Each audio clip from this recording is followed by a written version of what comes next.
হ্যাঁ, বলেন প্লিজ। জি, বাবা।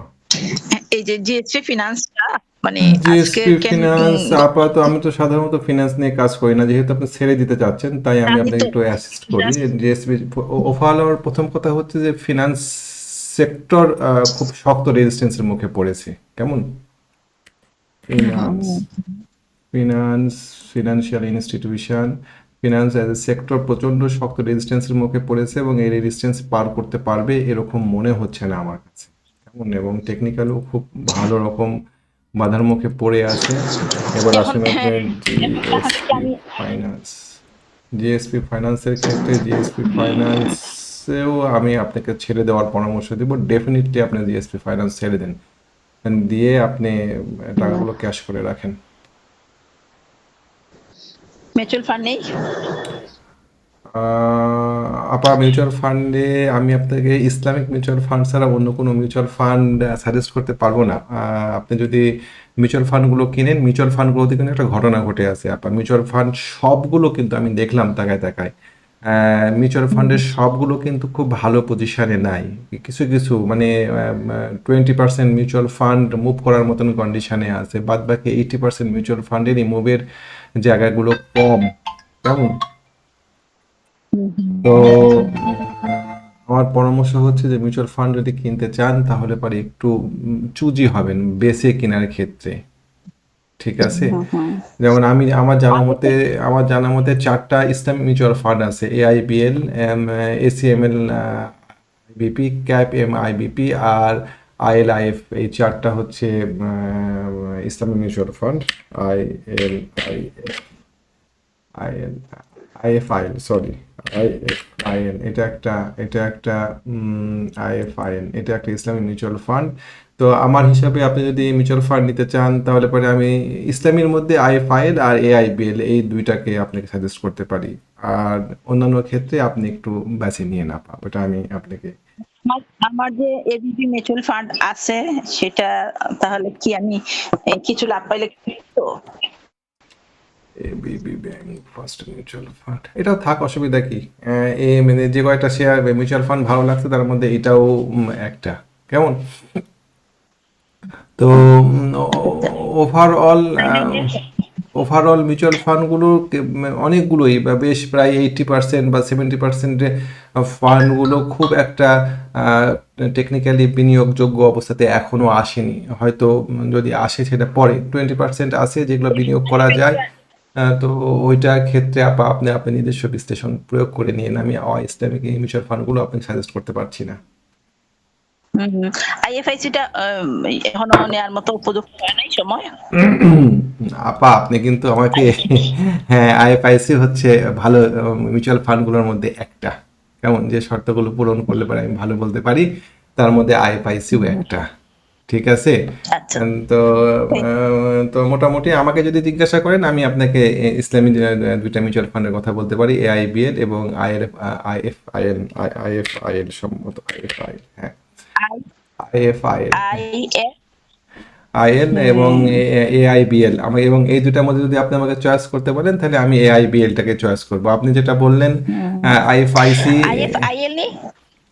আইএফআইএল এটা একটা ইসলামী মিউচুয়াল ফান্ড। কেমন? আর আইএফআইএল হ্যাঁ। আর আপনি যেটা এটা এটা আপনি যে দুটা বললেন সেই দুটার মধ্যে আইএফআইসি এবং AB bank first mutual fund দুইটাই টেকনিক্যালি খারাপ পজিশনে নেই। আচ্ছা আচ্ছা হ্যাঁ।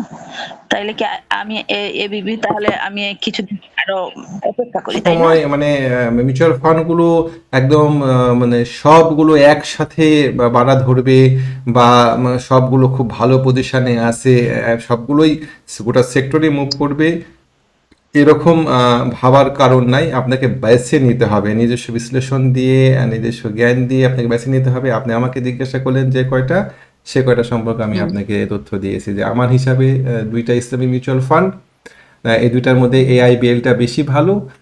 আর হুম, আর আইএফআইসি এবং এবি বললেন, এই আইএফআইসি এবং এবি দুইটাই একই রকম, কম হুম। বেশি। আপনি এখন ঠিক করবেন যে আপনি কোনটা নিতে চান। হ্যাঁ, ঠিক আছে। আর আজকে তো বাজার একটু সম্ভবত ভালো হবে। কি মনে হয়? আজকে বাজারের কথা যখন জিজ্ঞাসা করলেন আমি বাজারটা দেখছিলাম আপা, হুম, কেমন? হুম, আমি দেখছিলাম যে হুম, ডিএসইএক্স গত 21 সালের পর থেকে মার্কেট 21 সালের পর হুম। থেকেই ডাউন যায়, মানে আমি মোটামুটি 21 সাল থেকে বর্তমান 26 সাল পর্যন্ত এই বিগত 5 বছরে ঈদ উল ফিতরের পরে মার্কেটের কি কন্ডিশন হয়েছিল ওটা আমি দেখার চেষ্টা করছিলাম। তো হুম, হুম। 2021 সালের মে মাসের 12 তারিখে ঈদ উল ফিতরের পরে মার্কেট প্রথম ওপেন হয়। হ্যাঁ, এবং সে হুম, হুম। সময় মার্কেট আপ ট্রেন্ডে ছিল এবং মার্কেট সেই বছর ভালো করেছিল। মার্কেট 2021 সালের 16ই মে মার্কেট খুলেছিল এবং সে সময় মার্কেট পরবর্তী 1 মাসে মার্কেট বেশ ভালো 5782 থেকে পরবর্তীতে মার্কেট প্রায় 2000 পয়েন্টের মতন বাড়ছিল 2021 সালের ঈদ উল ফিতরের পরে। তারপরে আপা হুম। 2022 সালে মার্কেটে ঈদ উল ফিতরের পরে 2 দিন মার্কেট বেড়ে মার্কেট সালেরটা মনে নেই? আবার 24 সালেরটা? 24 সালেরটাও আছে আপা। 23 সালের কথা বলি, 23 সালে মার্কেট বাড়ছিল, মানে 22 সালে হুম। মার্কেট পড়ে গেছিল ঈদ উল ফিতরের পরে, 23 সালে মার্কেট বাড়ছিল, কেমন? 23 সালে মার্কেট ছিল আচ্ছা। 6240। মার্কেট পরবর্তী 1.5 মাসে আপনার 100 পয়েন্ট বাড়ছিল 23 সালে। 24 সালে আপা মার্কেট ঈদের পরের দিন ধাই করে মেলাখানি পড়ে গিয়েছিল, প্রায় 85 পয়েন্ট পড়েছিল 24 সালে। ঈদের পরে ঈদ উল ফিতরের ছুটির পরে একদিনে প্রথম দিনে 85 পয়েন্ট পড়ে গিয়েছিল। তারপরে আশা করতে পারি মানে আজকে ওপেনিং তারপরে হয়তোবা একটু তারপরে ভালো হবে।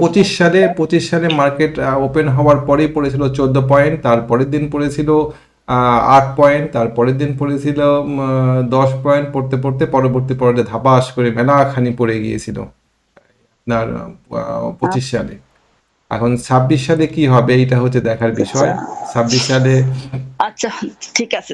শুনলাম তো হ্যাঁ, যুদ্ধ স্থগিত হচ্ছে সেই জন্য নাকি বাড়তে পারে। দেখা যাক, এরকম একটা দেখা যাক আপা, দেখা যাক। আর আমার আমার হিসাবে আমার পছন্দের শেয়ার যদি জিজ্ঞাসা করেন আজকের জন্য, তাহলে আমি 2টা শেয়ার দিব, 3টা শেয়ার দিব, 4টা শেয়ার দিব, দেন, এক শেয়ারই। প্রথম দেন, প্রথম পছন্দ হচ্ছে গোল্ডেন সান। গোল্ডেন সান। দ্বিতীয় গোল্ডেন সান ভালো। দ্বিতীয় পছন্দ হচ্ছে একমি পিএল। তৃতীয় এক পছন্দ, হ্যাঁ, একমি পিএল। তৃতীয় পছন্দ হচ্ছে এসপি সিরামিক্স। চতুর্থ পছন্দ হচ্ছে সিপার্ল। সিপার্লটা খুব হুঁশিয়ার, ও ডিভিডেন্ড ডিসবার্স করেনি, এর সামনে মাথার উপরে শক্ত, সিপার্লটা একটু দেখি, শক্ত রেজিস্ট্যান্স মাথার উপরে সিপার্লের আপনার 41 টাকা 42 টাকা। হ্যাঁ, এটা শক্ত রেজিস্ট্যান্স, এটা পার না করলে পারে এবং রিটেস্ট করবে এই শেয়ারটা, এই শেয়ারটা যদি আপনার 42 টাকা পার করতে পারে তাহলে পারে এই শেয়ারটা বহুত দূর যাবে, ঠিক আছে? এখন তাহলে কত? এখন চলে এখন কত? এখন চলে 40 টাকা 40 পয়সা, বহুত দূর যাবে এই শেয়ারটা। তো তো পারটা একটু সাবধান, ও পার করতে দেন, পার করতে পারার পরে ওকে এন্ট্রি দিয়ে দিতে হবে। আর সর্বশেষ একটা শেয়ার আছে, খুব সতর্কতার সাথে দেখতে হবে, এটা এন্ট্রি দেওয়া যাবে না। আমার কাছে খুব সন্দেহজনক মনে হচ্ছে এই শেয়ারটা, যে এই শেয়ারটা অনেকখানি মুভ দিয়ে দিয়েছে সোনারগাঁ টেক্সটাইল। কেমন? সোনারগাঁ। সোনারগাঁ টেক্সটাইলের মাথার উপরে শক্ত রেজিস্ট্যান্স আছে একটা, এই রেজিস্ট্যান্স যদি না থাকতো তাহলে পরে সোনারগাঁ টেক্সটাইল নিয়ে আমি খুব পজিটিভ হতাম, কিন্তু যেহেতু সোনারগাঁ টেক্সটাইলের মাথার উপরে শক্ত রেজিস্ট্যান্স আছে, বহুবিধ রেজিস্ট্যান্স আছে, এই রেজিস্ট্যান্সটা পার করলে পারে 43 টাকা পার করলে পরে সোনারগাঁ টেক্সটাইল নিয়ে একটু পজিটিভলি চিন্তা ভাবনা করা যেতে পারে। আমরা সাধারণত হাই রেটের শেয়ার কিনতে ভয় পাই, কিন্তু হাই রেটের শেয়ারগুলো যেগুলোতে মুভ চলে আসছে সেগুলোই পরবর্তী পর্যায়ে বাড়ে। তা এই বিষয়টা আমরা মাহমুদ ভাই, জি। টার্গেট কত? কিনার টার্গেটটা কত? কত হইলে কিনা যায়? সোনারগাঁ টেক্সটাইলে আপা যদি নিচের দিকে নামে শেয়ারটা, তাহলে পারে আমরা 36 টাকার দিকে শেয়ারটা কেনার চেষ্টা করা যেতে পারে। স্টপ লস হবে 33 টাকা, 33 টাকা স্টপ লস দিব, রাউন্ড 33 টাকা। 33 টাকাও ঠিক না, 33 টাকা 50 পয়সা। 36 টাকায় কিনবেন, 33 টাকা 50 পয়সায় স্টপ লস থাকবে। প্রফিট টেকিং করবেন প্রথম ধাক্কায় 42 টাকা এবং পরবর্তী ধাক্কায় 50 টাকা। আচ্ছা, আচ্ছা। কেমন? আচ্ছা, ঠিক আর আছে। অথবা ও হ্যাঁ, যদি উপরের দিকে উঠে যায় তাহলে 43 টাকা পার করার পরে রিটেস্টে আসলে পারে কিনা যেতে পারে এই শেয়ারটা।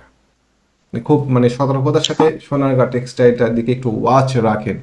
খুব হাই হাই রেটের শেয়ার, আমি একটু কনফিউজ এই শেয়ারটা নিয়ে, কিন্তু আমার কাছে শেয়ারটা ভালো মনে হচ্ছে। ঠিক আছে, থ্যাংক ইউ ভাই। আর ওই যে আমার ভাই এই কানাডা থেকে আপনাকে মানে আমি বলছিলাম আপনার কথা, জি। বুঝছেন? তো একটু